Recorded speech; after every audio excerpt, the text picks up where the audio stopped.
The leaders of France, Britain, Germany and Poland agreed on Saturday to call on Russia to accept a 30-day unconditional ceasefire starting on Monday, Kyiv have said. The proposal came after the four leaders, part of an alliance Britain and France call the Coalition of the Willing, met President Volodymyr Zelensky in the Ukrainian capital Kyiv. French President Emmanuel Macron has warned that Russia would face massive coordinated European and US sanctions if it broke a 30-day ceasefire in Ukraine proposed by Kyiv's Western allies. This sentiment was earlier echoed by European Commission President Ursula von der Leyen. She had said on social media platform X that a ceasefire in Ukraine must be implemented without preconditions and warned that Moscow would face more sanctions if it breached it. Macron has also said that the United States has committed to monitor a 30-day ceasefire in Ukraine proposed by Kyiv's European allies, and that the truce would pave the way for immediate work and negotiations on parties involved to build a robust and lasting peace. This came after the Ukrainian President Volodymyr Zelensky and the leaders of France, Britain, Germany and Poland reportedly held phone talks with US President Donald Trump after their meeting in Kyiv. UK Prime Minister Keir Starmer has also said that there was absolute unity between Kyiv's allies for the proposed 30-day ceasefire with Russia.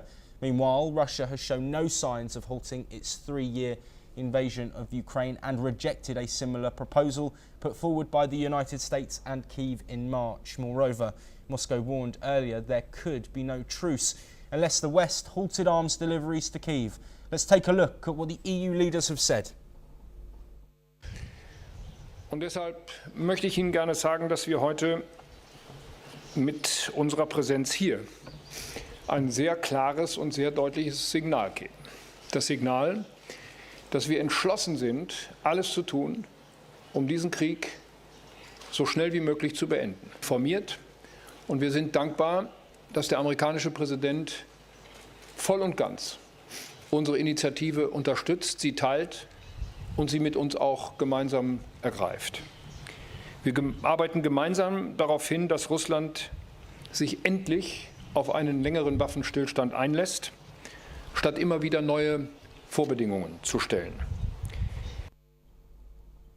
En cas de violation de ce cessez-le-feu, nous sommes agrés que des sanctions massives seraient préparées et coordonnées entre Européens et Américains.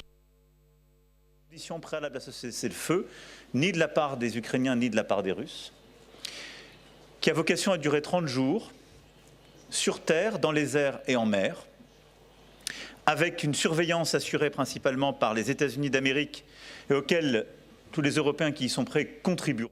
The position we've now got to today is absolute unity across a whole range of countries around the world, including the United States, that there must be that 30-day unconditional ceasefire.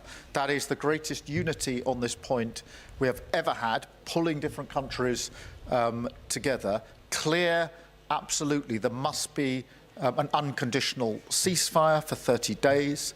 Clear that that means it must be without condition. Well, we move from Kyiv now to Switzerland, and Chinese Vice Premier He Lipeng resumed talks with US Treasury Secretary Scott Bessent on Saturday afternoon in Geneva in a tentative first step towards diffusing a trade war that is disrupting the global economy. They had met earlier in the morning for 2 hours of discussions where Bessent and Li Fend discussed the growing tensions in which duties on goods imports between the world's two largest economies have soared far beyond 100%. Washington is seeking to reduce its trade deficit with Beijing and convince China to renounce what the United States says is a mercantilist economic model and contribute more